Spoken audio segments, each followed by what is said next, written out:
वैभव त्रयोदशी यानी धनतेरस और दीपावली की सभी साथियों को शुभकामनाएं।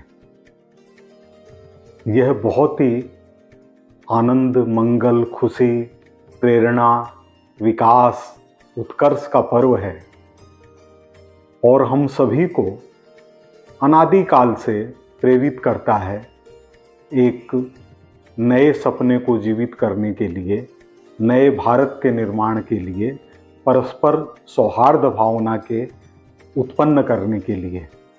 भगवान राम दीपावली के अवसर पर ही अयोध्या आए थे, उसी के अवसर पर हम मनाते हैं और महालक्ष्मी जी का आगमन होता है दीपावली पर। यह दोनों ही पर्व हम सबको पूरे भारतवर्ष के अंदर खुशी का प्रसार करने वाला है। लेकिन क्या यह पर्व इस समय तात्कालिकता के हिसाब से कुछ और भी मांग करता है, कुछ और भी करने के लिए प्रेरित करता है? यह हमारे सोचने का विषय है। एक बड़ा विषय है कि जब भारत विश्व गुरु बनने की तरफ आगे बढ़ चला है, सारी दुनिया के अंदर भारत की चर्चा हो रही है, हम एक उन्नत देश के रूप में, सबसे बड़ी अर्थव्यवस्था के रूप में, सबसे शक्तिशाली देश के रूप में आगे बढ़ रहे हैं, तो क्या हम अपने ही हाथों ऐसा कोई अपराध करें जो कहीं अनायास तो हमसे नहीं हो रहा है। आप थोड़ा सा विचार करिए इस बात का कि हम जो खरीदारी कर रहे हैं उसमें कहीं ऐसा तो नहीं है कि जो हमारे लिए सबसे बड़े शत्रु के रूप में सामने मौजूद है, हम चीन से बनी हुई कोई सामग्री का उपयोग तो नहीं कर रहे हैं। हमारे घर के अंदर आने वाली रोशनी की सामग्री चीन से निर्मित तो नहीं है। बनने वाले पटाखे, मूर्तियां, तस्वीर, ये चीन से तो बनने वाली नहीं है। हालांकि ये वैश्विक युग है, इसमें प्रतिस्पर्धा भी रहेगी, दुनिया भर की चीजें भी आएगी, लेकिन हम ऐसा करके हमारे शत्रु को हम पनपने का मौका तो नहीं दे रहे हैं। यह हमारे ध्यान देने का विषय है।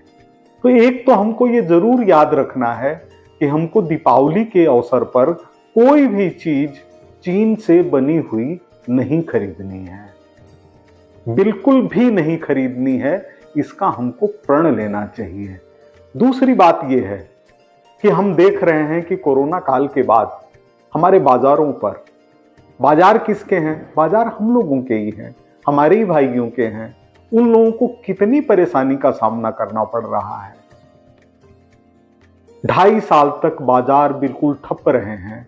ऐसे में हम अपने भाइयों को कैसे मजबूत कर सकते हैं? हमको लग सकता है कि ऑनलाइन हम खरीदते हैं तो हमको डिस्काउंट ज़्यादा मिल रहा है, हमको बड़े आराम से चीज़ें घर बैठे प्राप्त हो रही है। लेकिन हम यह भी देखें कि हम उस ऑनलाइन खरीद के जरिए किनको प्रश्रय दे रहे हैं। कहीं ऐसा तो नहीं है कि ऑनलाइन खरीद जो हम कर रहे हैं इसका पैसा वापस उन्हीं हाथों में जा रहा है जिसके सामान की कोई गारंटी नहीं है।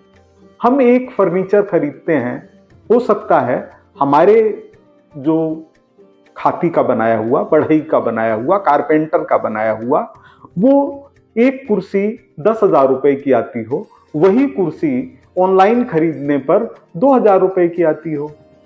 लेकिन जब हम उसका परिणाम देखेंगे तो पता चलेगा कि एक कुर्सी तो 1 साल में खराब हो गई और जो दूसरी महंगी वाली है, जो हमारे कारपेंटर के द्वारा बनी हुई है, वह तो पीढ़ियों में चलती जाती है।